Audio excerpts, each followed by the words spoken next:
Ladies and gentlemen, good evening and welcome to the CSB Bank Q4 FY23 earnings conference call hosted by Axis Capital Limited. As a reminder, all participant lines will be in the listen-only mode, and there will be an opportunity for you to ask questions after the presentation concludes. Should you need assistance during the conference call, please signal an operator by pressing star, then 0 on your touch-tone phone. Please note that this conference is being recorded. I now hand the conference over to Mr. Chirag Gandhi from Axis Capital. Thank you. Over to you. Thank you, Ryan. Good evening and hello, everyone. On behalf of Axis Capital, I would like to welcome you all to Q4 FY23 earnings call of CSB Bank. From the management, we have with us Mr. Pranay Mondal, MD and CEO. Along with him, we also have Mr. B.K. Divakara, Chief Financial Officer. Now, I would request MD sir to begin by giving his opening remarks, and then we can open the floor for Q&A. Thank you, and over to you, sir. Thank you, Chirag, and thank you everybody for joining the Q4 and annual results call of CSB Bank. So to start with, I'll give you a very brief our understanding of the global scenario and then the domestic scenario as well.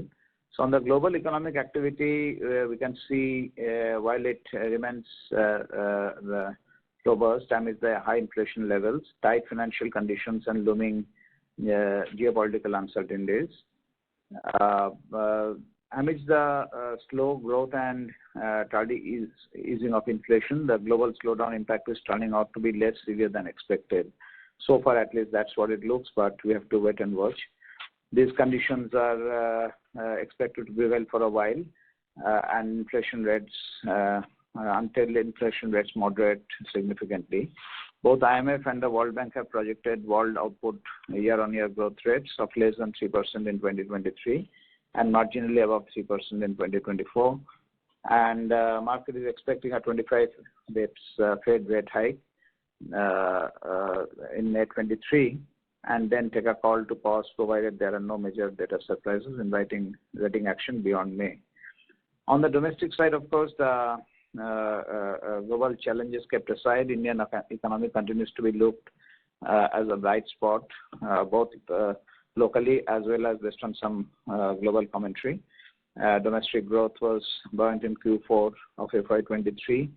RBI has revised the inflation projection to lower levels and took a tactical rate pause decision in the last MPC, affirming its stance on withdrawal of accommodation to ensure a progressive alignment of inflation within the target while supporting the growth.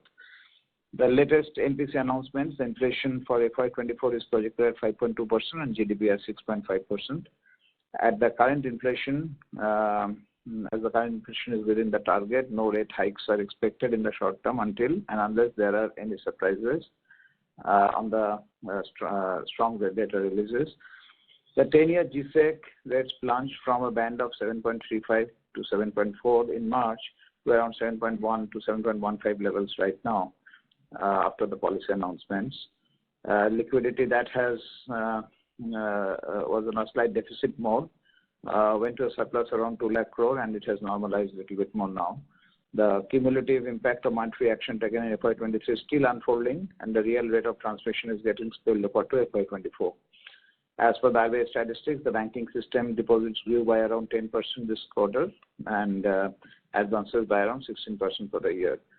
So, and also I was reading an article by Nomura that next year that growth is expected. I mean, while nominal GDP will be around 10 to 12%, but credit growth is also not expected much higher than that. So on that backdrop, let me just get into the CSB specifics of this quarter and this year performance. So overall, the performance on both top line and bottom line was reasonably good on a quarterly and financial year basis. Highlights of our performance, I'll just quickly talk about the key highlights. Improved profitability, net profit of 547 crores, up by around 19% from last FY. For the quarter ended 31/3/23, the net profit is at 156.34 crores, which is up 20% versus Q4 of last year. Provisioning buffer of around 170 crores over and above the regulatory requirements could maintain the NIM above 5% for the quarter and FY 2023 around 5.38 and 5.48 respectively. ROE improved YOY from 1.9% to 2.06 for FY23. On the liability side, I think the team put up a good show. Deposits grew by 21% year on year as against industry growth of around 10%. CASA ratio improved marginally Q on Q from 31.44 to 32.18 percentage, though on a year-on-year basis there was a slight negative growth in CASA ratio. Asset growth made advance growth of 31% YOY and 12% quarter on quarter. Industry has grown about 16% YOY. Gold portfolio registered a growth of 48% YOY and 10% Q on Q.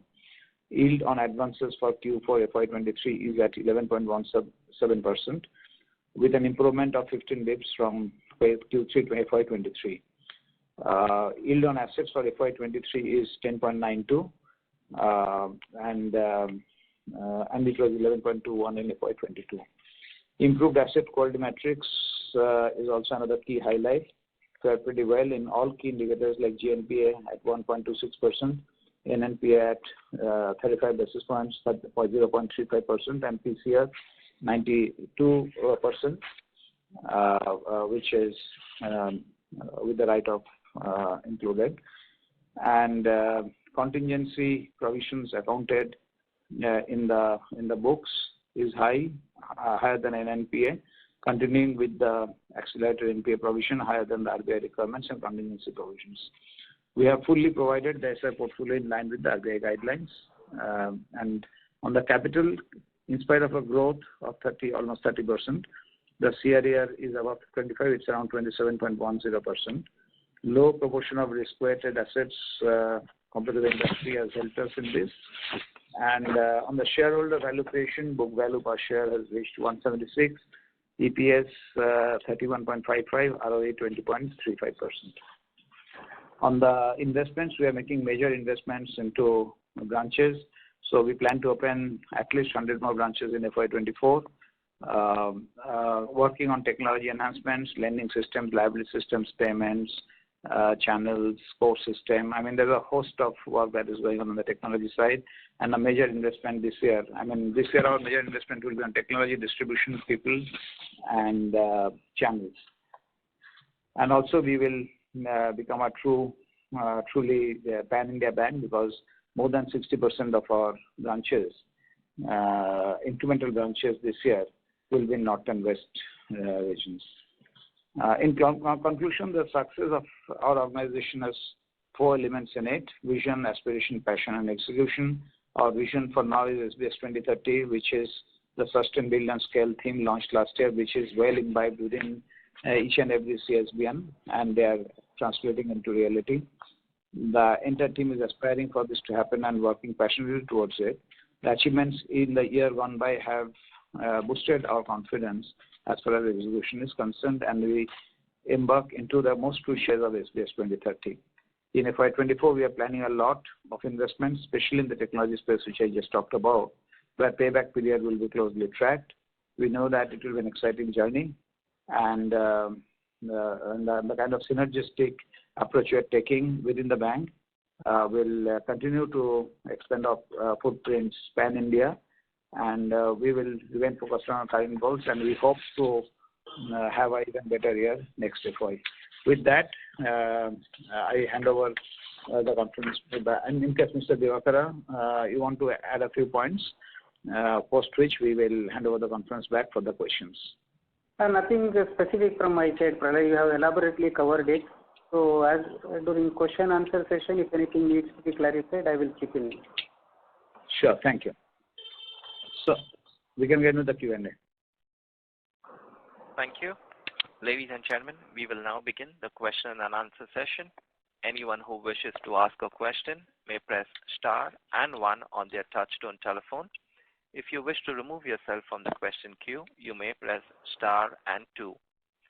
Participants are requested to use handsets while asking a question. Ladies and gentlemen, we will wait for a moment while the question queue assembles.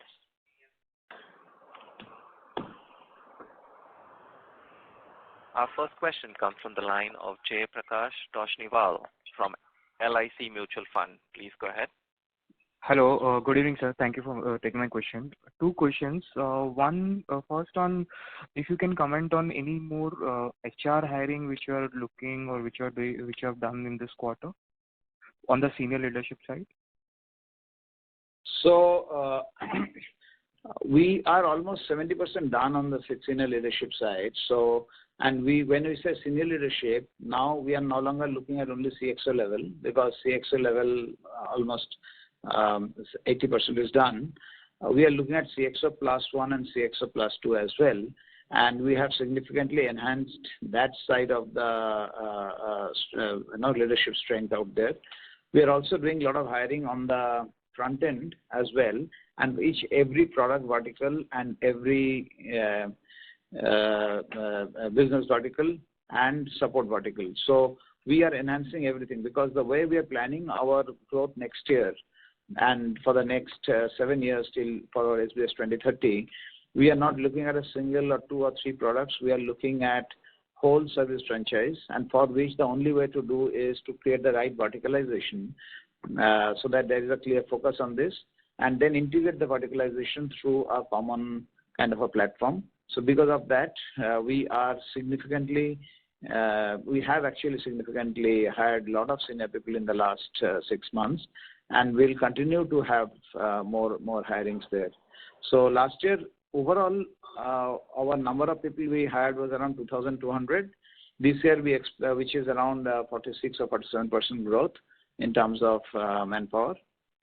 Next year, we are looking at even higher growth in terms of absolute number, and in terms of percentage growth, it should be almost similar what we grew this year. So we'll continue to invest into our human capital franchise. Great, sir. Thanks. And on the SME loan book side, we have seen a sequential improvement this quarter. Is it more to do a market or a function, or is it more to that you have the system teams in place and now there would be a sequential uptick, and at least on the SME portfolio side? Sure. No, great question. I told this before. Again, I'm repeating that. One is we took last year as an opportunity, because I felt in the first 3 quarters, somehow, at least from our risk appetite, the pricing of the risk was not happening in the market. And given we are a bank with a NIM of 5% plus, and given that our risk appetite is very, very low, so we didn't want to significantly expand the business when pricing of the risk was not to our appetite. However, we saw that changing in the Q4 of this year, of last FY. So if you see, our Q1Q growth is around 10% on SME last quarter, and we hope that we will continue the momentum going into next year unless the market scenario changes. At the same time, we also exited a lot of accounts last year. Some we exited because we didn't like the business, and some we exited because the kind of rates which they were asking, we didn't want to participate there.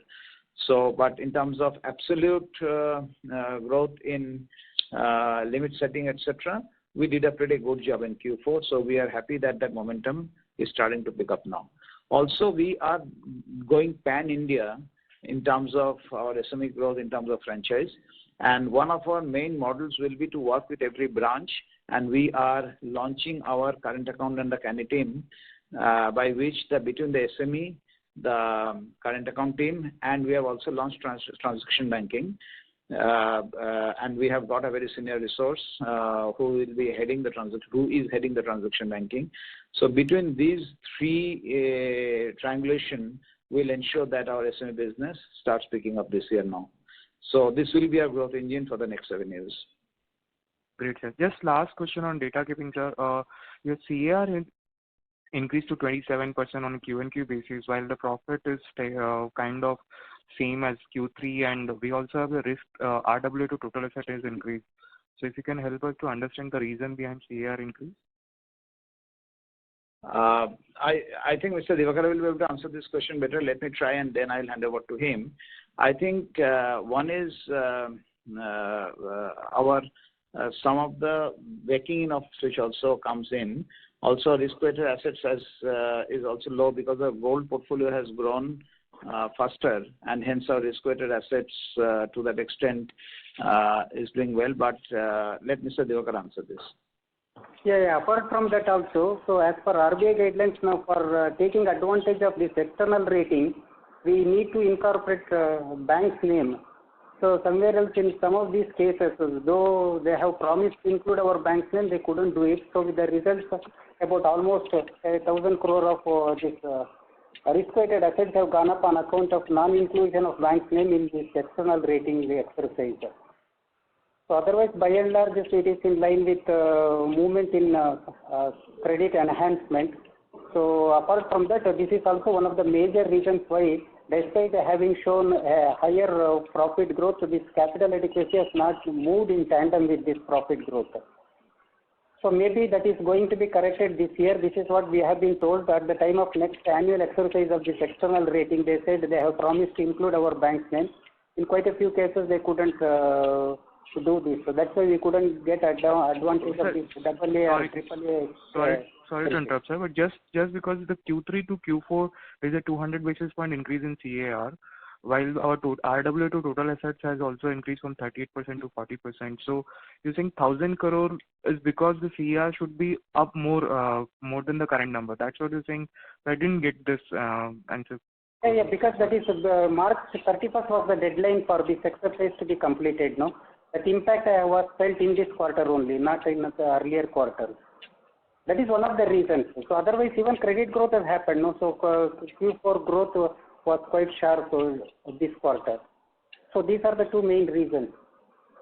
Okay. No, I think Mr. Divakar, the question is asking is that in spite of the fact that risk-weighted assets has gone up, how is it that we have been able to show a sharp uptick in our CRAR when risk-weighted assets? I think because of primarily the profit growth and the balance sheet growth, right? So profit will be reckoned only at the year end. So first 3 quarters, though we have been making profits, we couldn't get that benefit. For capital adequacy purposes, that gets accounted only in Q4. So only when the annual published results are announced. Got it, sir. Got it. Thank you. Thank you, sir. Thank you. I'll come back and make it, sir. Thank you. Thank you. Our next question comes from the line of Pruthul Shah from Anubhuti Advisors. Please go ahead. Yes, thank you for the opportunity and congrats on great set of numbers. My question is with respect to the loan book distribution based on interest rate methodology. So what is the proportion of loan book which is repo linked, MCLR linked and fixed rate, if you can give a number? Mr. Divakar, you will have that specific number? I know broadly, but if you have that specific number, you can give, otherwise I'll give the broad numbers.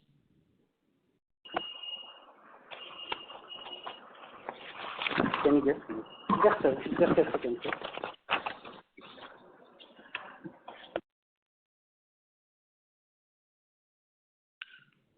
The rate of interest is 58%. So because predominantly we are into this gold loan business, that is why 58% is fixed rate of loans. MCLR 27% and repo linked is 11%. Okay. So broadly, the way it is, the corporate book is primarily MCLR linked. The SME is primarily repo rate linked, and on the gold loan is mostly fixed rate, and on retail it's a mix of both fixed as well as variable rate. But it broadly mirrors the portfolio mix in the bank. Okay, got it, sir. Got it. And sir, one another question with respect to cost of borrowing. So QOQ, if we see the cost of borrowing has gone up in this quarter. So what was the main reason for it? Whether it was and also our credit deposit ratio has gone up this quarter.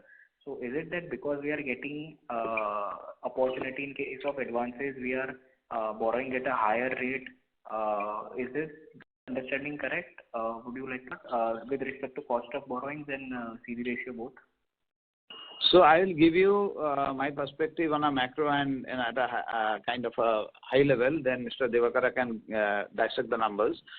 So we are very clear that the scenario where we are in on the global banking scenario, and we cannot be completely insulated from what is happening globally.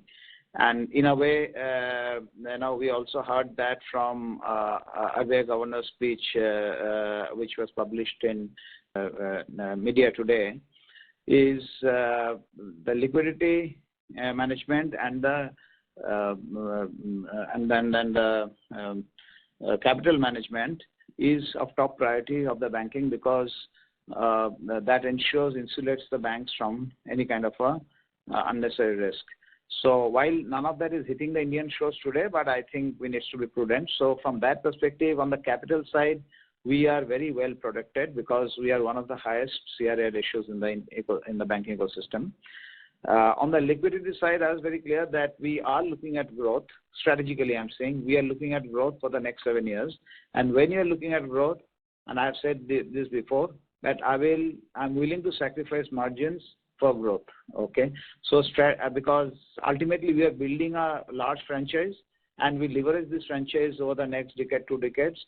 So given that perspective, few basis points here and there, I don't want to lose my sleep on that. So given that perspective, we are very clear that we will focus on ensuring that our LCR, our liquidity, and our ability to grow the asset side is not constrained by any kind of a liquidity risk or any kind of a liquidity availability. So given that perspective, we have grown our deposits twice the system, which is 21%, this is 10%, that's number one.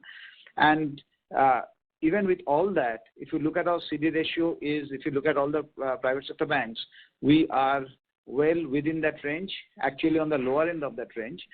And I think we're 83%, if I remember the number correctly. And on the, I think 83 to 84%, I think somewhere there. And on the, in spite of doing all that, and in spite of the fact our broad comfort is between around 5% on NIM, we have been able to retain the NIM at a very, very healthy rate. So at this NIM and with this growth and with this level of LCR, I'm quite comfortable in having a few basis points going up on the cost of borrowing or cost of deposits. I have no issues with that. And the good news is that we are seeing that 10-year GSEC is tapering down. And hopefully the rate cycle is coming almost to a close to peak. So given that, I think our strategy is playing out very, very well. The other thing which we have done very tactically is we have not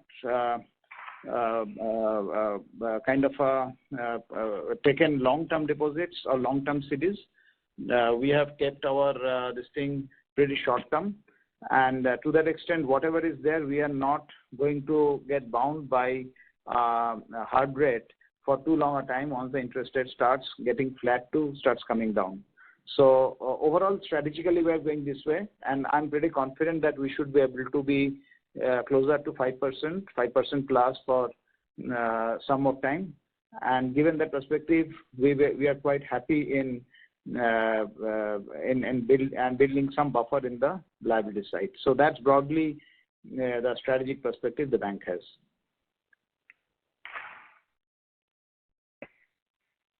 Okay, sir. And also one thing that this quarter gone, RBI has increased the repo rate, but we have reduced our MCLR in the same quarter. So what's the strategy there, in case you can comment on that part? I will request Mr. Devakara to answer this, but before that, I just wanted to add one more point in my previous response, that we have also tactically brought down, for example, a CD. Last year on 31/3/22, it was 520 crores. This year we ended with only 96 crores of CD. So 2023 March. So which means that most of the liability side of the business you are seeing are mostly deposit focused and hence core franchise. So with that, Mr. Divakar, I would like to answer that question on repo rate and MCLR. The marginal cost, MCLR has been reduced by few basis points, so because it is being computed as per RBI guidelines. So this operating cost slightly it has come down. So based on that formula only it has been worked out. But it is not that quite steep. So it's only by a few basis points only it has come down. And that has been passed on to the customers because our MCLR is already very high. So we thought as and when some opportunities are there to pass on the benefit to the customers, why can't we do that? So based on that it has been done. Okay. Got it, sir. Thank you. I'll get back in the queue. Thank you. Our next question comes from the line of Samrat Jadhav from Prosperity Wealth Advisor. Please go ahead. Yeah, am I audible? Yeah. Yes, Samrat. Okay. Yeah. So two questions. One is we had an impact in NIM quarter on quarter. Right from first quarter FY23, there was a good increase, and then we had a drop in last quarter. So what could be the reason behind that? So as I said before that, in general, I'm not saying guidance, but in general, in my all my previous analyst calls have said that we are quite happy to have a NIM closer to 5%, but we'll focus on growth because NIM by itself doesn't mean anything. Which you have got the growth, which is double than the system. But on the NIM also is a function of the mix of businesses, the cost of funds, and various other things, right? So to that extent, I think we are on a year-on-year basis, if you look at NIM, it's looking okay. Maybe on a quarterly basis, it is slightly tapered down. From that perspective. So I think it's 5.38. 42 is down, basically. 5.38 for the quarter. Yeah. So for the quarter, it has been slightly down, but when you look at Q1 versus Q4, we are pretty much okay out there. And when you look at Q4 last year versus this year Q1, we are almost similar. So I think this will play in this range between 5 to 5.5. And we hope to retain at this kind of a level. So we should not have a problem with this. But we are quite happy being in this range. Too high a NIM is not sustainable when you are growing a franchise consistently. True. Okay. And you also said in your remarks that you have an aggressive target of opening 100 new branches. Right? That's right. Yeah. So that would be for the full financial year? Yeah, for the full financial year. So I'll tell you that strategically what the thinking is that we are going to start focusing on building the CASA franchise now. Okay, I'm sure some question will come on CASA at some stage, so let me just upfront it. And hence the CASA franchise will not be built on gold loan focused branches. So we are expanding significantly in North and almost 50-60% of our new branch openings, almost 60% of our new branch openings this year will be North and West. Along with that, we are building products which will help us in building the CASA. CASA is not always grown by just focusing on liability. So we will start retail assets. We are starting payments. We are starting SME in a big way. We are building transaction banking. We are focusing on current accounts. In a way, both savings and current are nothing but float that remains in the account, depending on either transactions or usages. So to that extent, we have to start building, and we have significantly grown our new acquisition this year, and we want to get significantly more new acquisition next year. So we are building a fairly large team to get new customers to the bank. And new customers to the bank only helps when we have the right products and services and the technology to onboard them and cross-sell other products. So this entire journey is a 3, 4, 5-year kind of a journey, and we are starting it this year. And significant investment on technology is going to help us in scaling this from FY25. So our CASA journey is, in a way, we are kind of teeing off this year. And this will see larger scale over a period of time. And hence, as we see FY24, we should see similar kind of a CASA ratio as we are. while we continue to grow at a similar kind of a pace next year, both on deposits and on advances. So that's the broadly what we are kind of strategically thinking of. So on the branches, I said that yes, we'll have 100 branches minimum, and out of that 60% will be in North and West. And these are not necessarily gold loan branches. Okay, great. That's it. Thank you, and best of luck for the next year. Thank you very much. Thank you. Our next question comes from the line of Shirish Vaze from Money Life Advisory Services. Please go ahead. Thank you, sir, for taking my question. My first question is regarding our gold loan origination. Can you provide me with the split of what percentage of our gold loans are we currently sourcing in-house, and what percentage are through externally through direct assignment, securitization, other means? Thank you. So this is an easy one. So the gold loan portfolio, what you're seeing, has nothing on direct assignment. That portfolio is reported separately, and that comes under the wholesale banking of business, which we do through some of the NBFCs. But gold loan business which you're seeing are all organically in-house acquired customers within the bank. Got it. Thanks, sir. My second question is around our treasury strategy. So I can see that we have a duration of about 4.57. So I just wanted to understand how are we thinking about the duration strategy going forward? Like, are we going to be increasing the duration of our treasury portfolio? Like, if we have a view on our interest rates, or are we going to be conservative and sort of holding low duration securities for now? Thank you.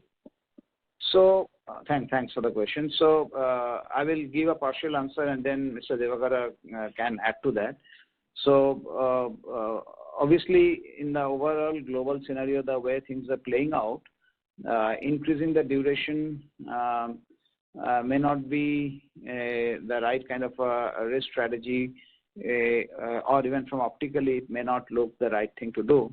So we'll obviously watch things out, because treasury strategy can change depending on how the macro changes globally and in India. So what I say now may change after a quarter, or after 6 months, or after a year.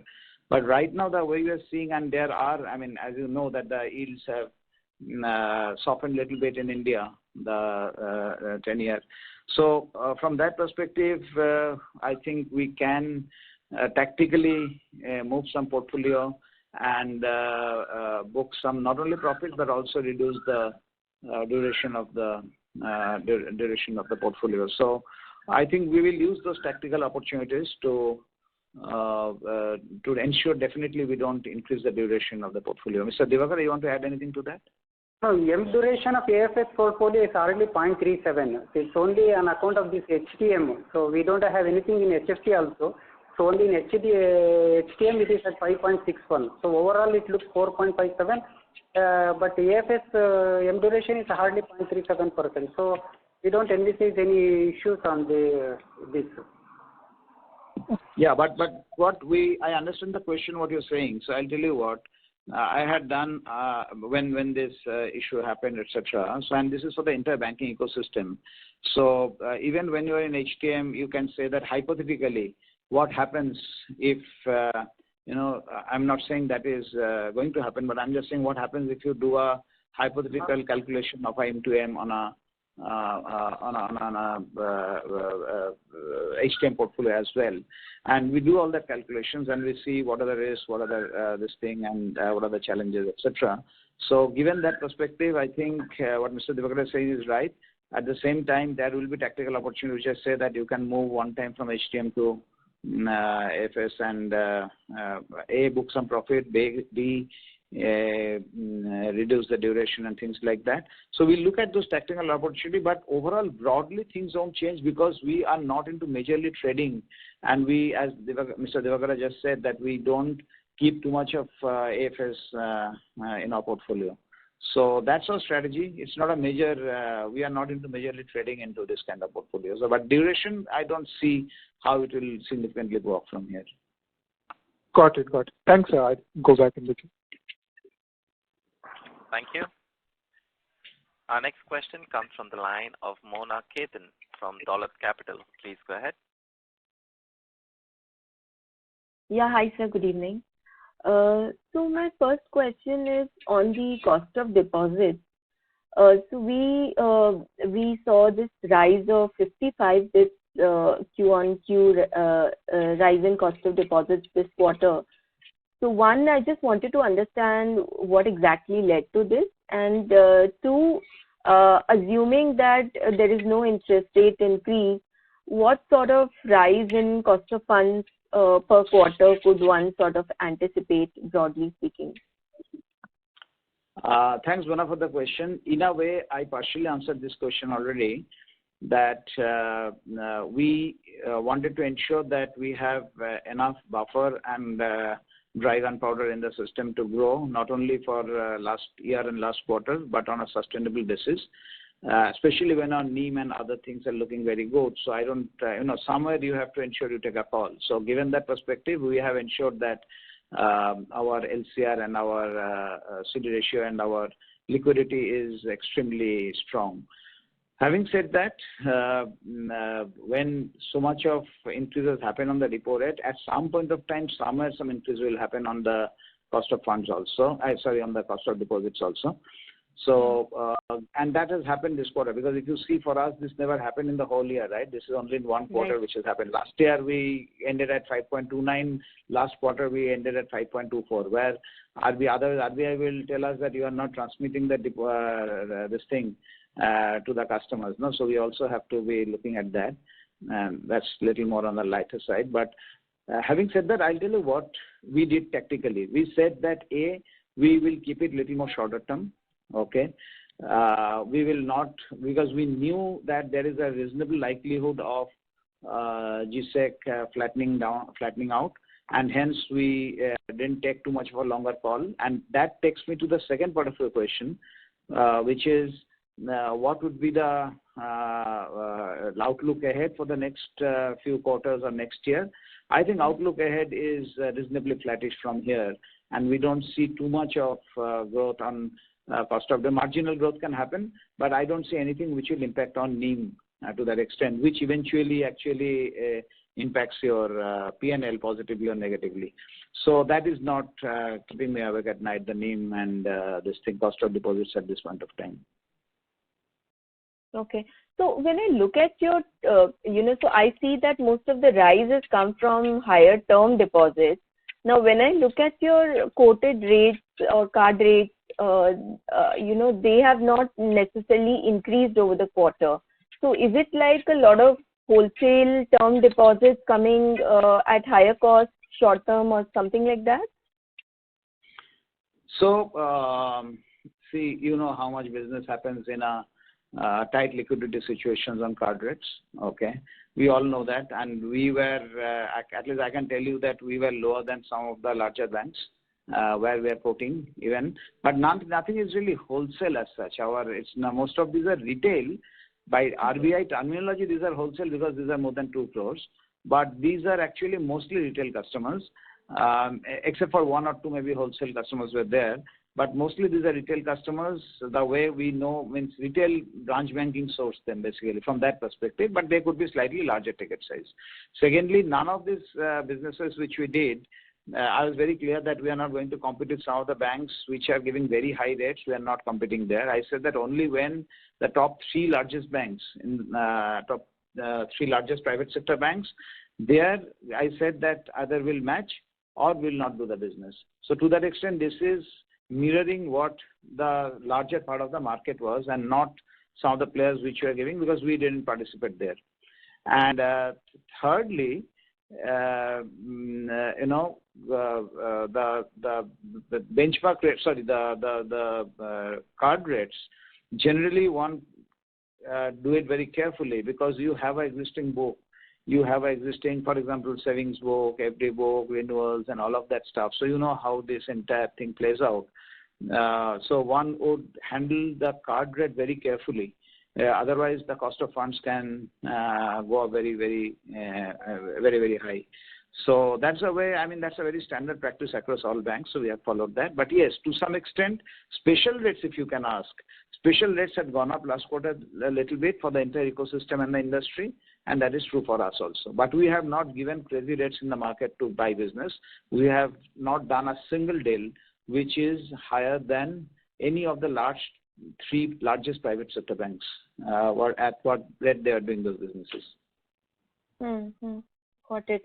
So, I mean, the kind of rise we are seeing in this quarter, it's not something that will be sort of replicated in the subsequent quarters, maybe 20 bits per quarter or something. See, I cannot, do that kind of a splitting of hair at this juncture. It's almost like crystal ball gazing. But what I can tell you is that I am not worried on this. I am going to protect my name to a great extent, and I'm not at all worried about name, and I don't see cost of deposits really. I mean, maximum 1 or 2 quarters here and there, little bit, few basis points here and there can happen, but eventually it will actually start tapering down after that, because we have not taken long-term funding. So that was done tactically as a ALCO decision, and that is exactly how it is playing out right now. Sure. And secondly, on the loan to deposit ratio, you mentioned you are at the lower end of, average for private banks at 84% or thereabouts. So can one assume that loan deposit ratio can continue to rise from here on, or it has reached that, level where it should remain closer to where it is? So I think it depends actually on our credit growth next year. Okay. So if we are at around, let's say, if the market is at 10-12%, and if we grow by, let's say, 20, 22, 23, 25%, then we should be able to retain this kind of CD ratio. But suppose we do a better job and grow the book faster, then I don't mind having a CD ratio, because 86, 87, 88% CD ratio I have lived with in my past, in my previous organizations. It's not a big deal. So as long as it remains below 90% for a good cause, not because we cannot mobilize liability, but because our credit growth has been faster, because all the cylinders are firing, I would not lose my sleep on that as well. So, but we will never go above 90%. Got it. And on the fee income side, so we've seen a very strong uptick in fee income this quarter. And the entire fiscal as well. So could fee income continue to grow at a higher pace than loan growth, something we saw in this fiscal? This I can tell with definite conviction that it will grow much faster than the loan growth. Okay, I'll tell you why.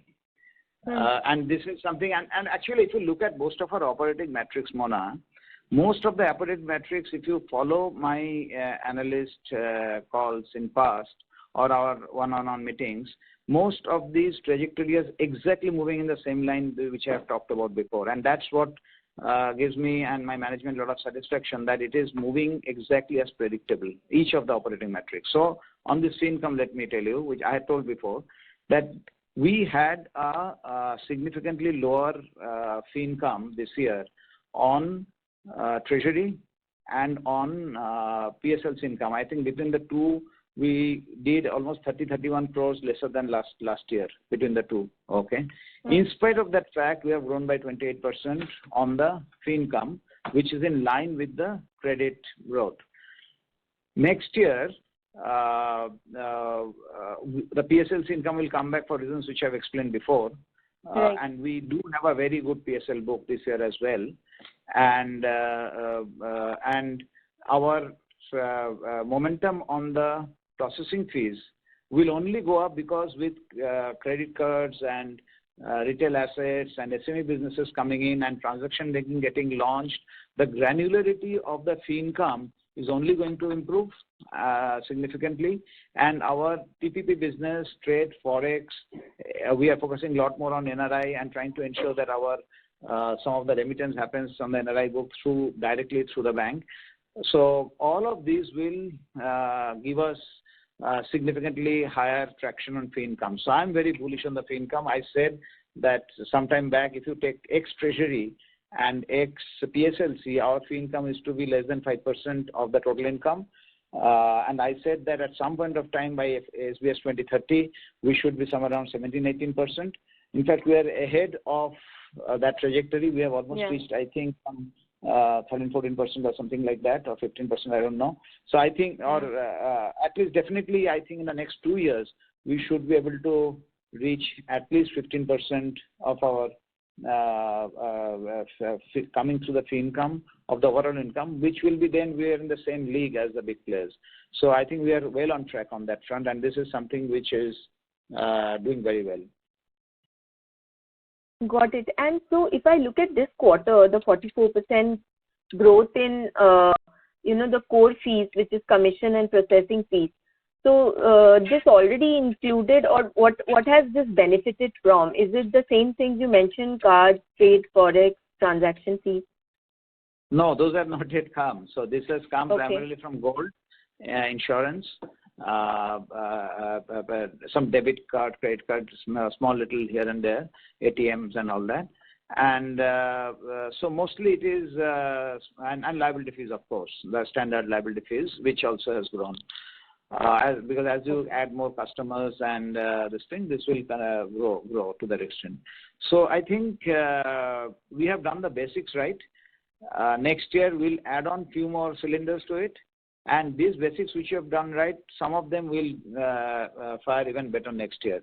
So I'm pretty confident that on the fee to total definitely fee income will grow faster than, and next year we'll not have a negative growth on treasury and PSLC. In both, we will have a positive growth. So if you add all it up, there is a reasonably good traction you will see on the fee business.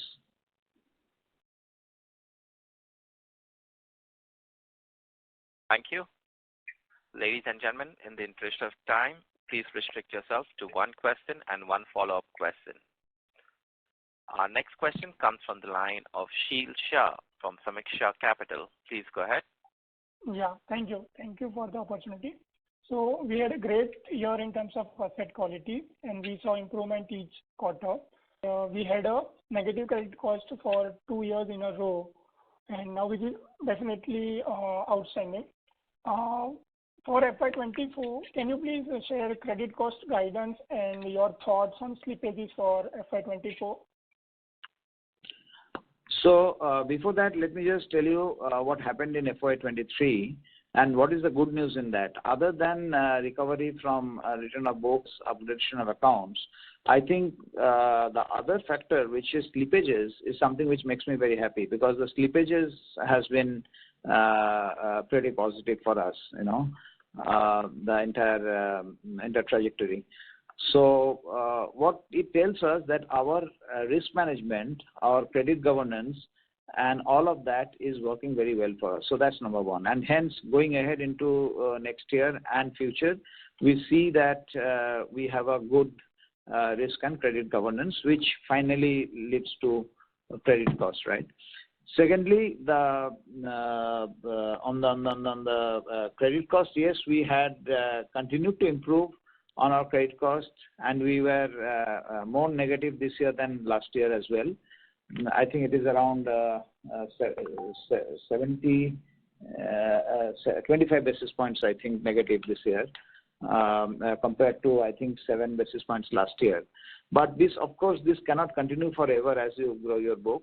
So what I have told in past, I'm telling again, that our GNPA will be less than 2%, NNPA will be less than 1%, and our credit cost will be less than 40 basis points. And this I'm saying at least for the next 3 to 4 years on a CAGR basis. So I will hold on to that. Having said that, obviously, given the trajectory, we may not have a negative credit cost, but we may not reach that higher end of this limit. I mean, higher end of this range. So we should be doing reasonably well on our credit cost next year as well. The 3-4 year guidance. Okay, thank you. Just one quick question.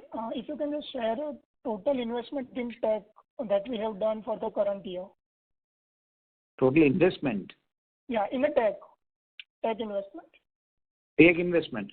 Yeah. So what we have done is we have built a structure and the architecture and clarity on what we want to do on technology this year in FY23. The leadership team is in place, the structure is in place, and we have clarity what we want to do.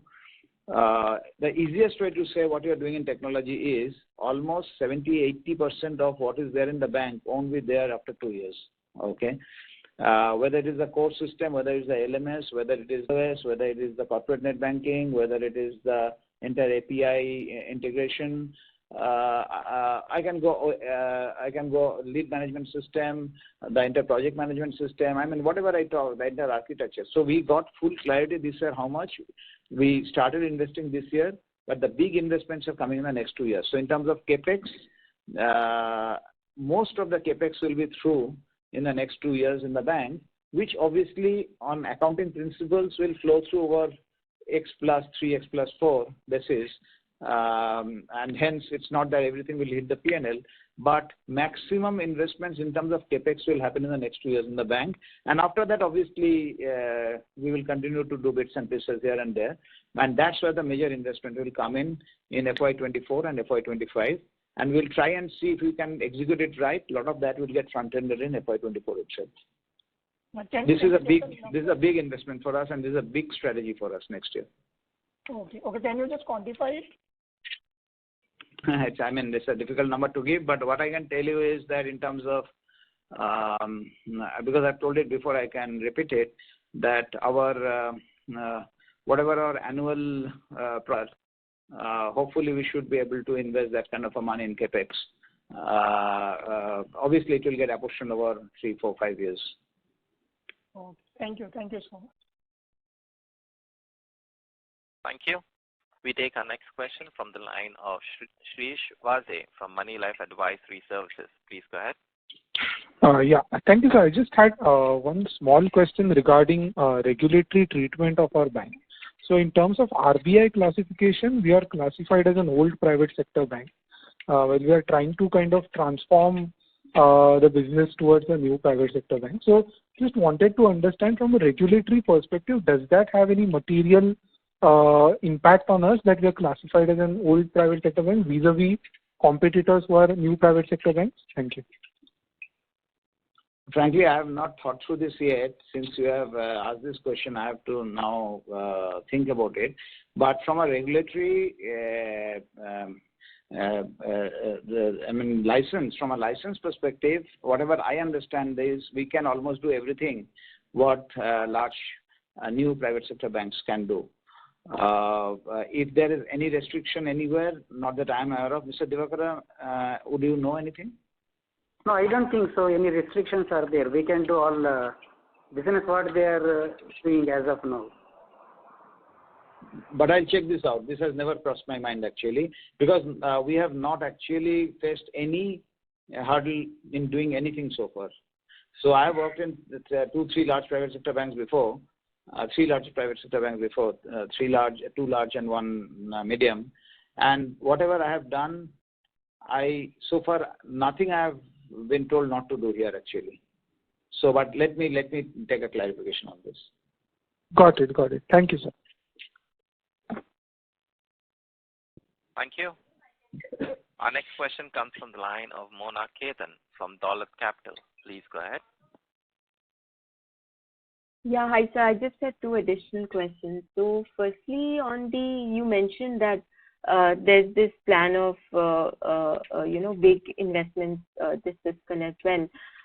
So on the OPEX to assets, we had OPEX to assets of 3.5% or so this fiscal. So could this continue to be at similar levels, or will the other OPEX growth of 28% over the last 2 years moderate given the high base? So very good question, Mona, and this is something which I have been telling to all investors, including investor calls in past, that we will significantly increase our investments primarily into 4 parts. One is distribution, one is people and leadership, including customer acquisition, mostly in technology for the next 2 years. and fourth is building channels, including digital and other and partnerships and things like that. So these 4 investments will do come what may. So given that perspective, yes, OPEX will go up because this is not cost, this is investment, and each of these investments has a clear payback period. And I said that by FY30, SBS 2030 as we call it, our cost to income kind of a target is somewhere between 40 to 45%. Having said that, I said in the short run, our cost to income target is between 55 to 60%. We have retained within that this year. Next year probably will be at the tipping point out there. Maybe a few basis points upar niche ho sakta hai. But from next year onwards, again we'll be in the range between 50 to 60, and it will gradually start tapering down every year to 43% by FY30. So that's my plan, and it will exactly play out that way. Okay, got it. And just finally on the retail growth, so we have seen a very strong growth in other retail. So where is this coming from? If you could share some details around it. It's coming from a low base, Mona. So our retail growth has not yet started, frankly. Okay. So what you are seeing is primarily because we have started nibbling bits and pieces here and there, because I'm very clear with the team that we will not grow retail till we have our systems in place, till we are able have the right to ask the right business from the right partner, and till we get our branch distribution on retail cross-sell well, until we get our liability franchise where we have the acquisition machinery working like a machine to which we can cross-sell. So frankly speaking, none of those things will take off till FY25. FY25 we will start seeing some green shoots out there. Right now it is basically low base, and we are doing bits and pieces here and there. That is showing it up. But you will see, what I told before, I said that by FY2030, we will have 20% gold, 30% retail, 20% SME, and 30% wholesale and other businesses, including securitization and everything. Okay. So if you have to go to 30% retail, where are we in retail? I mean, we have to go there, right? So you will see a significant scale up in retail between FY27 and 30, and between FY25, for the first time, we'll start seeing the real growth happening. What you are seeing is basically on a low base. We have started bits and pieces everywhere. That is what is showing, including agri, microfinance, a little bit of a PL, some of the home loans, some of these labs, some of these businesses here and there. So these are all showing up little bit bits and pieces. But this is not the real journey. Real journey will start only post FY25 after our system processes are in place. Because I have done this business enough to tell that we should not scale this business unless all our machineries are ready. And by that, we'll be actually picking up a faster pace than doing it now and then taking 2 steps forward, 1 step backward. I'll not do that in retail. We'll only go all out only once we are fully ready. And this growth you're seeing is basically because of low base. Okay. So the systems are expected to be in place only by FY25? No, the retail asset systems will be placed all by FY24. Okay. Mid to end. But then what happens is, based on my experience, I can tell you that once the systems are in place, you need the channel machinery to work, you need the cross-sell machinery to work. Also, what we need is customers, right? So we are starting that entire sales machinery of customer acquisition. And what we'll do is, because we have digital access now, unlike 20 years back, so onboarding of customers will happen with some retail asset businesses as well, because of the digitized ecosystem. So all of that stuff will happen this year. And that experience of cross-sell, all said and done, technology to Rajesh will deliver. But we have to ensure that the culture of retail assets cross-sell in the branches. So I'm getting the team to get activated towards that. With the sales team, they will have a separate strategy. With the branch banking, they will have a separate strategy. With the OCC, which is outbound contact center, they will have a separate strategy. And only these 3 machineries are working fine. Then we will look at DSAs and dealerships and all that and start building the businesses, not the other way around. Because we should go with a strength and not looking for businesses because our other businesses are not happening. So that's the way we'll build retail businesses. So to that extent, yes. The short answer to your question is systems will all be ready. Only system which will not be ready this year will be core system. Core system will come in FY25 because that is something which we are not going to compromise. We'll get the best of the best, and hence that will take a little while. That will come by FY25, and then everything gets integrated around the core system. Sure, got it. Thank you. That was very helpful. Thank you, Mona.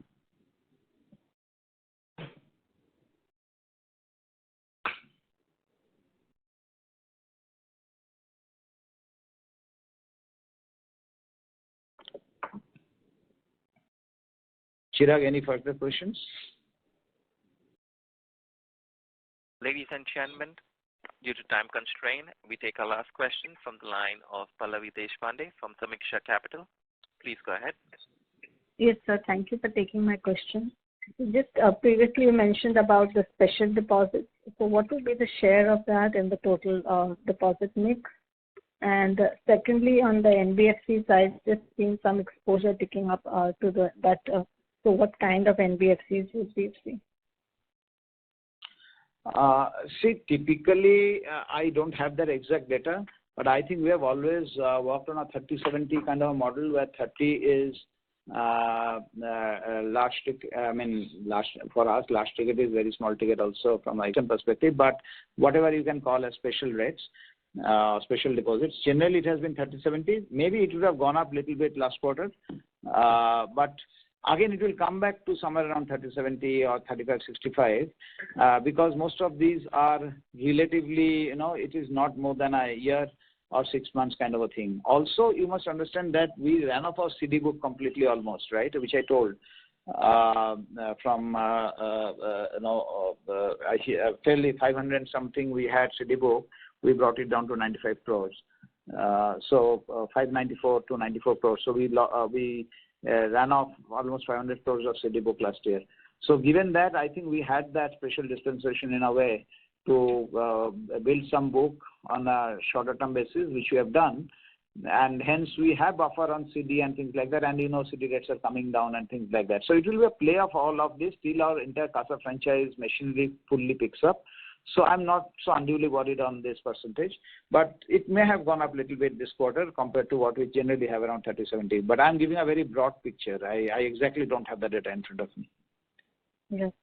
And so on the NBFC exposure, that's at 8.8% versus 7% in the third quarter. So, what are we seeing in that space? Mr. Divakar, I would like to answer that question. After that, I'll top it up.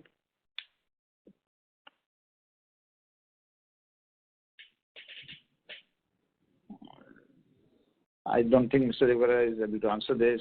Maybe he's not able to connect. So I'll answer this. So what has happened is, see, when it comes to NBFCs, we always do at a category of A plus category. We do. For advances, NBFCs are A rated and above. So out of this total 3,000 and odd exposures towards NBFCs, 94% is A and above type of accounts. Right. And so would this be primarily vehicle finance or the diversified financial? No, it's not vehicle finance. It's very, very highly diversified. A lot of this is to do with home loans and those kind of businesses.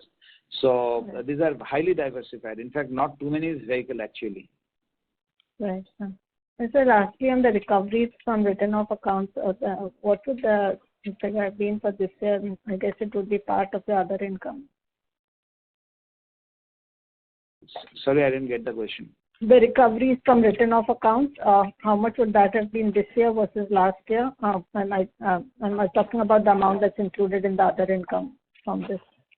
No. Yeah, Mr. Divakar, I'd like to answer. Yeah. Prudentially written off recovery. This year it is 70 crores. Last year it is 77 crores. Right. Okay. And this would be how much out of the 70 would have been part of the other income? Nothing. No, it has been correct. statutory rules. That's what it is netted off against the provisions to be Okay. made. Right. Right. That is a new regulation, right? I think that's the new regulation, no, Mr. Devakar, that you have to net it out. Yeah. Okay. Right. Thank you, sir. That's all from my side.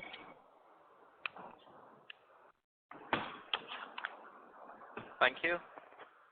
Ladies and gentlemen, we have reached the end of the question and answer session. I now hand the conference over to Mr. Pralay Mondal, Managing Director and CEO, for closing comments. Thank you very much. I would really thank everybody to patiently listen to our commentary and ask very relevant set of questions. What I can commit is, on behalf of the management, that everybody is very excited to build the bank based on the SBS 2030 vision. The first installment is delivered this year, but more excitement to come in the next few years. That much I can commit on behalf of the management. Thank you very much. Thank you, sir. On behalf of Axis Capital Limited, that concludes this conference. Thank you for joining us, and you may now disconnect your lines.